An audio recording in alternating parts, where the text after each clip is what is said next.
Good morning, everybody. My reading today is in 1 Kings chapter 11. King David had died, and now his son Solomon was reigning. Solomon was promised great things from the Lord because he pleased the Lord. And God promised to make him the wisest man that ever lived and that ever would live.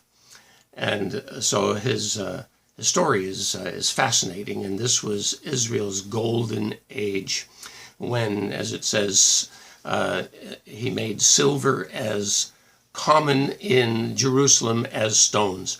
Been to Jerusalem, there's lots of stones around there.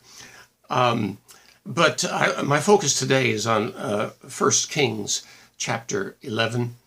And it says that King Solomon loved many strange women, together with the daughter of Pharaoh, women of the Moabites, Ammonites, Edomites, Zidonians, and Hittites, of the nations concerning which the Lord said unto the children of Israel, You shall not go into them, neither shall they come into you, meaning intermarrying, for they will surely turn away your heart after their gods.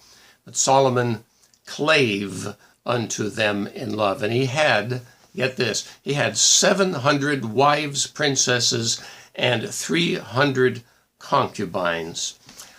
Wow. The first thing I want to, that struck me as I was reading this morning was the next verse. It says, It came to pass when Solomon was old that his wives turned away his heart after other gods, just as the Lord had warned. So Solomon, for all of his wisdom, had one fatal flaw that came back to bite him in his older years. Let me start with this thought. It says, when Solomon was old. Now, according to our culture and according to our tax structure and such, I am now officially old. Turned 65 last year, 2015, and this year I applied for Social Security, so that qualifies me as an old man. So I don't know what Solomon's age was at that time, but it was probably in the same neighborhood. There's a warning here for us old men, old people. Solomon, for all of his wisdom, didn't deal with one issue in his life, and as I said, it turned back to do some major damage in his older years. I've seen older men who were otherwise very wise and astute through all their years become silly. Call it a second childhood or menopause or whatever. But sometimes people can do silly things as they get old. It struck me a number of years ago as I was preparing to officiate my mother-in-law's funeral. I began to think about what kind of old person do I want to be. The things that you build your life on, the character, the principles that you build your life on, carry you through in your later years. It appears, I have a theory that the things you don't deal with in life actually get magnified. Hopefully the good qualities get magnified, but I've often seen that some of the bad qualities, if you're stubborn throughout life, you get really stubborn in your golden years. And so I made I call it a firm quality decision here several years ago now. I said, well, I'm determining that I want to be the kind of old person that my children, that I don't throw away the years that I've taken, the investment I've made in building a reputation, building a life that is admirable, that my children will still look up to me and value my insight, my input, that I won't be an embarrassment. Oops, too late for that. But you get my drift here, is you start early, because the things, how you live your life, some things get magnified in your older years.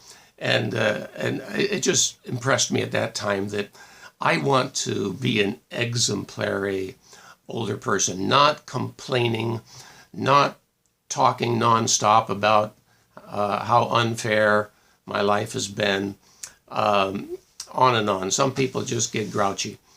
Sometimes the effects of life's ups and downs, as they say, some people get bitter, some people get better. And I've determined that in every bump of the road, I want to get better and finish my race with just a cheerful heart, and somebody that's pleasant to be around, that people look forward to seeing. So that's my first point.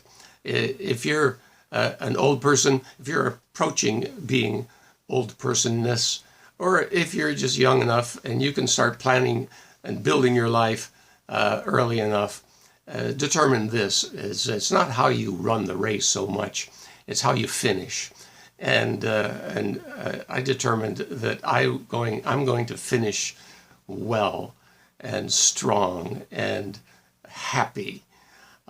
So when Solomon was old, his wives turned him away after other gods. Now, it took him a while to accumulate 1,000 wives.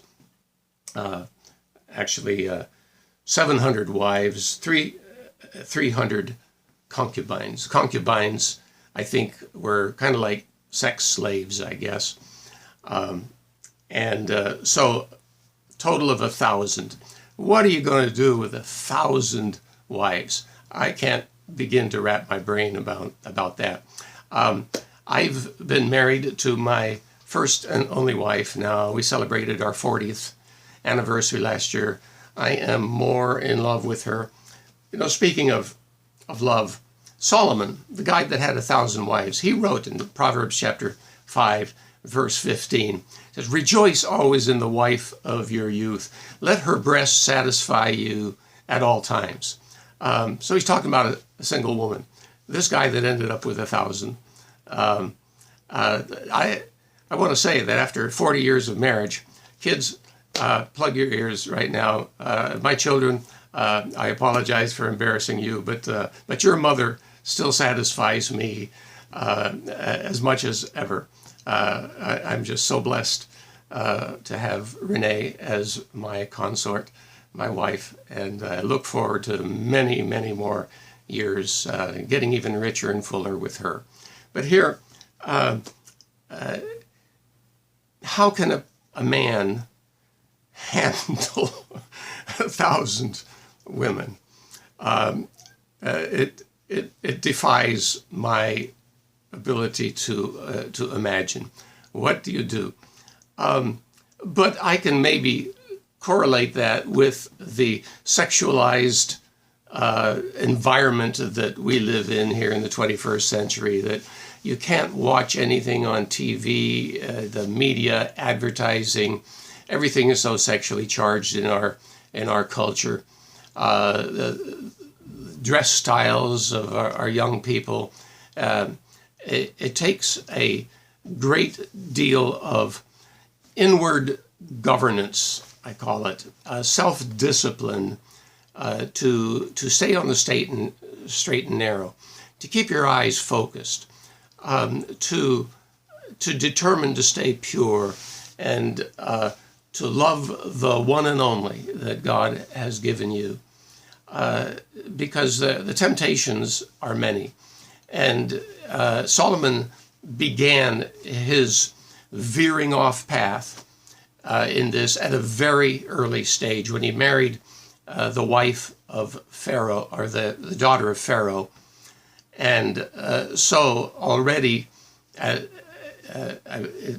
think it was his first wife, he was already breaking the law of God by marrying outside of Israel.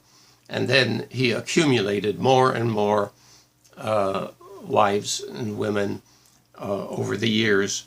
So the stumbling block. Somebody once said, you don't invent a new sin every day. We keep stumbling over the same logs over and over again in our lives, and I suppose that's true.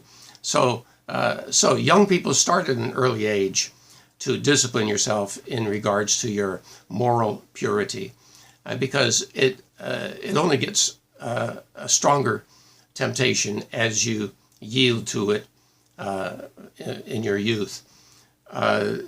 Paul told Timothy, flee youthful lusts, run the other way, guard yourself and your heart against these things. So Solomon failed to that. For all of his incredible wisdom, this was his Achilles heel. This was his fatal flaw that came back to bite him in his latter years.